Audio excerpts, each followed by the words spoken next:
Dobrý deň ľudia, moje meno je Tankový Znádza, aj vás vítam u ďalšieho videa. Preboha, koľko vás tu je?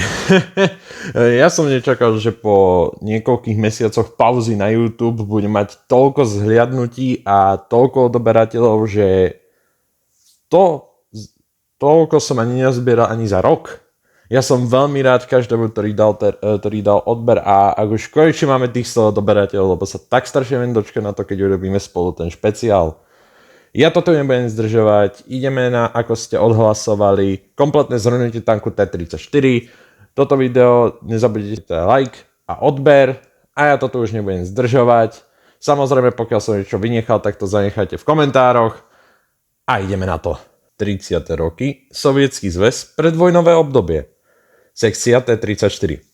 Počas 30. rokov sa už vedelo, že vývoj ľahkého tanku BT už nebol efektívny a preto bol zahájený vývoj náhrady.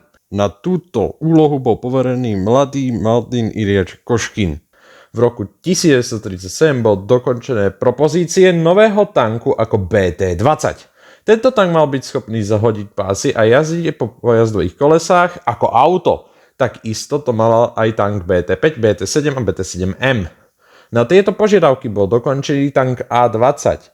Neskoršie jeho dizajner Koškin nevidel účinnosť kolopásových tankov a preto pre jeho ďalší nový projekt A-32, ktorý robil v tajnosti, neskoršie s názvom T-32 mal celopásový podvozok. V roku 1938 boli tanky A-20 a A-32 predstavení výboru obrany. Koškinov A-32 mal silných nepriateľov. Generála Klimenta Vorošilova, ktorého by ste si možno mali pamätať ako týpka, ktorý vytvoril tank KV, a Griňova Ivanoviča Kulíka, ktorí preferovali kolopásový podvozok. V roku 1939 boli vykonané továrenské skúšky a tank A-32 bol vyzbrojený 76 mm kanónom L-10, zatiaľ čo jeho konkurent bol len vyzbrojený 37 mm kanónom. Neskôršie boli vykonané aj armádne skúšky a v roku 1939 bol oficiálne doporučený na sériovú výrobu. V tomto istom období bol premenovaný z A-34 na T-34 a 31. marca bol tank T-34 schválený do sériovej výroby. 40. roky, Sovietsky zväz, vojnová kariéra.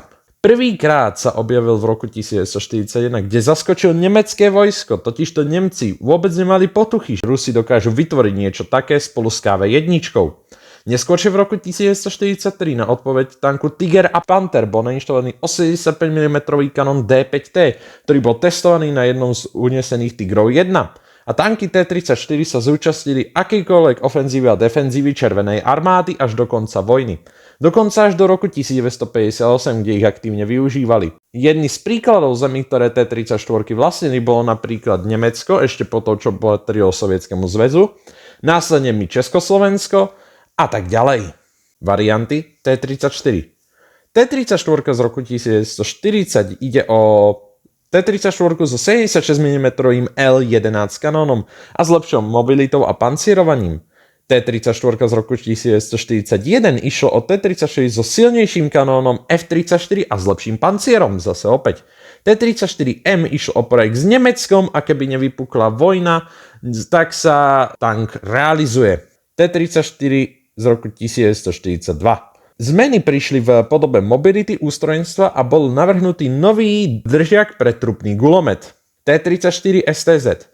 Okrem, dá sa tak povedať, že zaostreniu kanónovej masky, tak jedna taká hlavná zmena, ktorú až tak veľmi si nevšimnete, je taktiež celoocelové kolesá, ktoré došli pomocou výpadku kvôli útoku na Stalingrad. T-34 z roku 1943. Ako už dobre poznáme, jedná sa to o T-34 76, veľmi známy tank, kde išlo o úplne novú väžu. Taktiež tam bol aj konečne už poklop, čož sa líšilo proti starším kusom, totižto staré T-34 mali celú strechu ako jeden poklop a keď sa chcel niekto vyzerať, tak musel otvoriť strechu, čímž to mal ako predný štít. Tento predný štít ako otvárajúci poklop si zanechala aj T-34 85.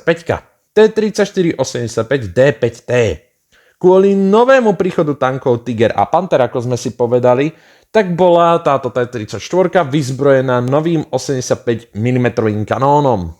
T-34 85. ide taktiež o lepší kanón S53, sa tento tank stal ikonou, totižto každý, ktorý ani nevie o konceptu tanku, keď mu poviete tank T-34-85, tak si ho vie určite aspoň predstaviť a taktiež každý ho pozná. Taktiež väža bola pancierovaná 90 mm pancierom, ale zase o to trup zostalo 40 mm, ktorý bol značná slabina. T-34-85M. Išlo len o prototyp, kde zadný pancier trupu bol zoslabený a zase pridaný predný pancier trupu pre väčšiu ochranu.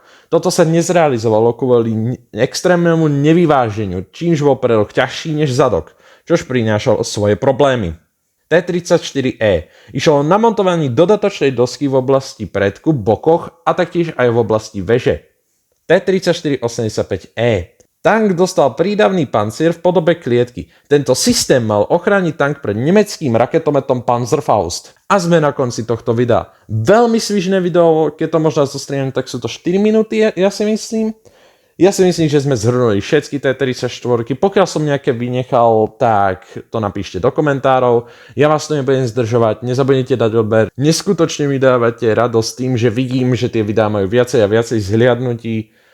A ja sa neviem dočkať, keď vydám ďalšie. A zatiaľ sa majte a čaute.